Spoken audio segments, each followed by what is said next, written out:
এটা কি একটা মানুষের বাসা?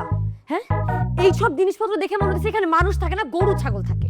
মানে আমি বুঝলাম না, একটা মানুষকে এতবার বলার পরেও কিভাবে একটা মানুষের স্বভাব চেঞ্জ না হয়। এই যে এই কাপড় কি ওয়ার্ড্রপে রাখা যায় না? এগুলো কি এভাবে ফেলে রাখতে হবে? আর এই যে পানির গ্লাস, হ্যাঁ, পানির গ্লাস রাখার জন্য তো সাইড টেবিল আছে, এটা সাইড টেবিলে কেন থাকে না? আর এই যে ভেজা টাওয়াল, গোসল করার পর এটা কি নেড়ে দেওয়া যায় না? এটা বিছানায় কেন থাকতে হবে? এইরকম গরু ছাগলের সাথে আমি থাকতে পারবো না। ও আচ্ছা, এখন আপনি আমার সাথে থাকতে পারবেন না, না? কারণ আমি গরু ছাগল। আপনার আত্মীয় স্বজন যখন বাড়ি থেকে আইসা সোফার উপরে হাঁস মুরগি ডিম মিম সব রেখে দেয়, তখন কি হয়? তখন কিছু বলতে পারেন না? তোমার দুঃসম্পর্কের মামা এসে আমারও ওয়াশরুমে আমার পারমিশন ছাড়া ঢুকে গেছে, সে বেসিন ভেবে কমোডের ভিতরে মুখ ধুইছে, কোনোদিন তো এইসব নিয়ে আমি তোমার কথা শুনে নেই। হ্যাঁ, আমার টাকা দেওয়া বাসা, আমি ভাড়া দিতেছি, আমি সব কিছু করতেছি, আমি মেনটেন করতেছি, সারাদিন হচ্ছে গিয়ে অমানুষের মতো পরিশ্রম করতেছি, আমার টাকার বিছানায় আমি গ্লাস রাখতে পারবো না। এটা তুমি কে শিখাইছে? হ্যাঁ, আমি এখানে গ্লাস রাখবো, আমি ওর প্যান্ডেলটা দেখো, সব এখানে রেখে দিব, চা মন আমি তাই রাখবো। তোমার যদি এখানে না পৌঁছে তুমি বাসা থেকে বের হয়ে যাও, কোনো সমস্যা নাই, গো। আমি যাবো মানে? এই, আমি যাবো মানে কি? আমাকে যদি যাইতেই হয় তাহলে আমাকে বিয়ে করছিস কেন? তুই এখানে বিয়ে করে নিয়ে আসছিস কেন? তোর মুজো, তোর মুজা কেন এখানে থাকে? হ্যাঁ, আর খবরদার আমার ফ্যামিলির মানুষ নিয়ে একটা কথা বলবি না। তুই কি বলতে চাচ্ছিস? তোর কোনো দোষ নাই, তুই রাইট আর আমি wrong. You're right, you're right, I'm wrong. Just জীবনে একটা ভুল করছো, আমাকে বিয়ে করে ফেলছো, বিকজ আমি তো তোমার জন্য পারফেক্ট না। ফাইন, আমি এরকম ইমপারফেক্ট মানুষের সাথে থাকতে পারবো। I want divorce. আবার বলো। আমি ডিভোর্স চাই। আলহামদুলিল্লাহ, আল্লাহর ওয়াস্তে আমাকে মাফ করে এনতে বের হয়ে যা। তুই আমি প্লেটটা এখানে থাকে কেন? হ্যাঁ, এত সমস্যা নিয়ে সংসার কিভাবে করবেন? সেই জন্য আপনাকে চাইছিলাম স্যার, আমার এই সুখের সংসারটা প্লিজ ভেঙে দিন। না, সংসার ভাঙার জন্য তো এই শহরে আমার চাইতে ভালো কোনো উকিল নেই। তো আমি বলছিলাম কি, আপনাদের তো ভালোবাসার বিয়ে, আর একটু ভাবলে হতো না? ভাবাভাবি সব শেষ। সুজন স্যার, কম্প্রোমাইজ করে একটা গরিব মানুষের সাথে থাকা যায়, কিন্তু এইরকম একটা নোংরা মেন্টালিটির মানুষের সাথে কম্প্রোমাইজ করে আমি থাকতে পারবো না। ও, এখন আমি নোংরা না? এখন আমি নোংরা, স্বাভাবিক। যখন নতুন নতুন বিয়ে হয়েছিল তখন তো আমার এই অঞ্চল ছাড়া ম্যাডামের ঘুমই আসতো না, আমার শরীরে গন্ধ ওর নাকে না গেলে নাকি ওর ঘুম হয় না, বলেন। আর এখন আমি নোংরা হয়ে গেছি। দেখুন কি নোংরা প্রাইভেট কথাবার্তা। ও আচ্ছা, মানে উকিলের সামনে নোংরা বলতে তখন ওটা প্রাইভেট থাকে না, হ্যাঁ, তখন ওটা পাবলিক হয়ে যায়। আর এইসব কথা বললে এখন খুব প্রাইভেট বুঝতেছে। স্যার, সিম্পল একটা কথা বুঝাই বলি, হ্যাঁ ভালোবাসার বিয়ে ছিল, কিন্তু আমাদের লাভ ম্যারেজ থেকে লাভটা অনেক আগে উড়ে চলে গেছে, এখন শুধু ম্যারেজটা আছে, তো এটাকে আপনি উড়াই দেন প্লিজ। লাভ থাকবেও না স্যার, আপনার যা যা করতে হয় প্লিজ আপনি করেন, কিন্তু এই নোংরা থেকে বের হওয়ার জন্য যে কোনো একটা ব্যবস্থা প্লিজ আপনি আমাকে করতে হবে প্লিজ। স্যার কি চালু, আপনি দেখলেন কি চালু? ব্যবস্থা বলে কাবিনের টাকার কথা বোঝানোর চেষ্টা করছে। দিব টাকা, সমস্যা নেই, মানুষ টাকা খরচ করে বউ আনে না, আমি টাকা উড়ায় মেরে দরকার হলে বউ ভাগাবো। আমাকে কি ফকিন্নি মনে হয়? হ্যাঁ, যে আমি তোর মতো একটা গরিবের কাছ থেকে টাকা নিব? সব দরকার পড়লে উল্টা আমি আপনাকে টাকা দিব। জি তুমি তো আমাকে প্লিজ আস্তে এটার সাথে আস্তে টাকা দিবে, প্লিজ, আস্তে। এটা বেডরুম না, এটা বেডরুম না আপনাদের, এটা আমার চেম্বার। ডিভোর্স দরকার তো আপনাদের? কোনো ব্যাপার না, ফর্ম আমার কাছে রেডি করাই থাকে। এই যে ফর্ম, এখানে একটা সিগনেচার দিবেন, 3 মাস অপেক্ষা করবেন, বাস আপনার আলাদা। কিসের 3 মাস? 3 দিন, 3 দিনের ডিভোর্সের ব্যবস্থা করো না। ডিভোর্সের এত শর্টকাট কোনো ওয়ে নাই। আপনারা তো যে অবস্থায় আছেন, যে কোনো সময় একটা অঘটন ঘটায় ফেলবে।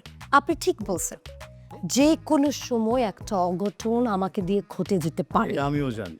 না, ডি করুন, এখানে সই করেন, এখানে সই করেন।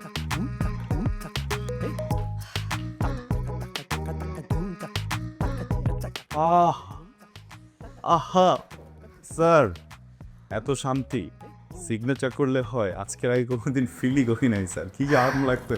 দেখেন কোথা থেকে যেন দক্ষিণা বাতাস আসতেছে স্যার। স্যার ওকে কিন্তু আমি আমার পেট চেক করবো, রাইট?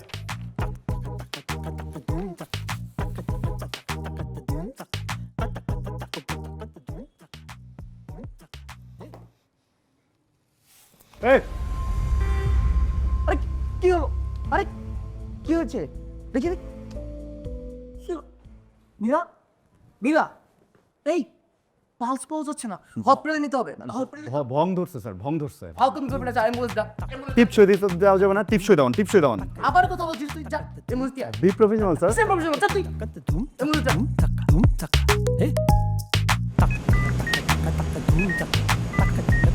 সিস্টার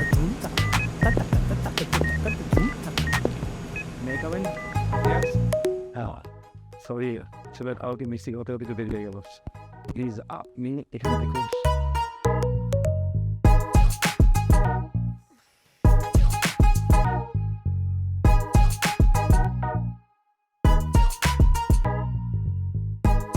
কি ব্যাপার? আমি কোথায়? হসপিটালে এখানে কেন? কিচ্ছু হয়নি আপনার, কংগ্রাচুলেশন, আপনি মা হতে চলছেন। মানে কার মা? কে মা? আরে কার মাকে কি উল্টা পাল্টা প্রশ্ন করতেছো তুমি বোকা? তুমি মা, তোমার পেটের ভিতরে বাবু হচ্ছে, আমি বাবু হতে চলেছি। কি বলতেছো তুমি? একটু আগে ডিভোর্স পেপারে সাইন করে আসছি, আমি মা হতে চলছি মানে? আর আশ্চর্য কথা ভাবতেন। প্লিজ, এটা একটা হসপিটাল, আপনার একটা সুসংবাদের ব্যাপার, ডিসিশন কি নেবেন না নেবেন এটা বাসায় গিয়ে নিতে পারেন। আমি এখন বাসে যাব। তাই বাসে যাবো তুমি? আমার বাচ্চা তুমি কিছুই করো আমি এই বাচ্চা রাখতে পারবো না, তোমার রাখছি। আমি রাখবো না। তোমার একান্ন বাচ্চা আমারও। কোনো সরাসরি না, কোনো সরাসরি না। কি বলবে উনি? Please please. কি প্লিজ? আরে আজব স্যার, আপনি মিষ্টিগুলো সবাই খাওয়াবেন, এই বাচ্চা তো আমি রাখবো, বুঝছো না? এই বাচ্চার কিচ্ছু হইতে দেবো না। কি ভাবছিলা তুমি? তোমার মতো মানুষের সন্তান আমি আমার পেটে রাখবো? তুমি ভাবছিলা যে তোমার পরিচিত হসপিটাল থেকে যদি আমি অ্যাবর্শন না করাই, এই ঢাকা শহরে আর কোনো হসপিটাল থেকে আমি অ্যাবর্শন করাতে পারবো না? টাকা থাকলে এই পৃথিবীতে সবকিছু সম্ভব। তো তুমি আমাকে তোমার এই চেহারাটা আর কোনোদিন দেখাবো না। It's okay, it's okay. এই সেম ভুল ধারণা আমারও ছিল, বুঝছো? আমিও ভাবছিলাম যে গতকালের পর আর কখনো তোমার চেহারা দেখতে হবে না, কিন্তু দেখো এখন বুঝতেছি তোমার চেহারাটা না দেখলে তো আমি তো শান্তি পাবো না, আমার তো রাতে ঘুম হবে না। আমি কার দিকে তাকা থেকে ঘুমাবো একটু বলো? আর তুমি যে বাসা থেকে চলে যাবা, তুমি তো একা একা যাবা না, সাথে করে তো পেটের ভিতরে আমার বাবুটাকে নিয়ে যাবা, এটা তো আমি হতে দিব না, বুঝছো না শোনা? আচ্ছা প্রবলেমটা কোথায় আমাদের বলো? আমি তো আমার যে অভ্যাসগুলো এটা তো, আচ্ছা খাটে নিচে গ্লাস আছে কিনা দেখো, নাই কেন? এই যে বেড টেবিলের উপরে। তারপর ভেজা গামছা নাই, ওটাও বারান্দায়। আর এই যে মোজা তো নাই, আমি মোজা আর জুতা পরে ছেড়ে দিচ্ছি, আমি তো স্যান্ডেল করবো, বুঝছো? আমি কোনোভাবেই তোমাকে কোনো কমপ্লেন করতে দেবো না। তুমি তোমার এই মুখ দিয়ে বলছিলে না আমাকে ডিভোর্স দিবা? এখন যদি তুমি তোমার মুখ দিয়ে আমাকে বলো যে তুমি একদম বদলায় যাবা, ভালো মানুষ হয়ে যাবা, তুমি তোমার এই জিব্বা দিয়ে পুরো বাসা চেটে ক্লিন করবা, তারপরেও আমি তোমার সাথে সংসার করতেছি না। প্রয়োজন নাই তো, তুমি আমার সাথে কেন সংসার করবা? আমি তোমার সাথে সংসার করবো। আজকে থেকে যে পুরো উল্টায় দিলাম, আমি বউ তুমি স্বামী, যেইভাবে তুমি বলবা সেইভাবে হবে, ঠিক আছে? এই যে তুমি এখন যে কথাগুলো বলতেছো এটা একটু মন থেকে বলতেছো না বলবো, এটা হচ্ছে স্ট্রেস।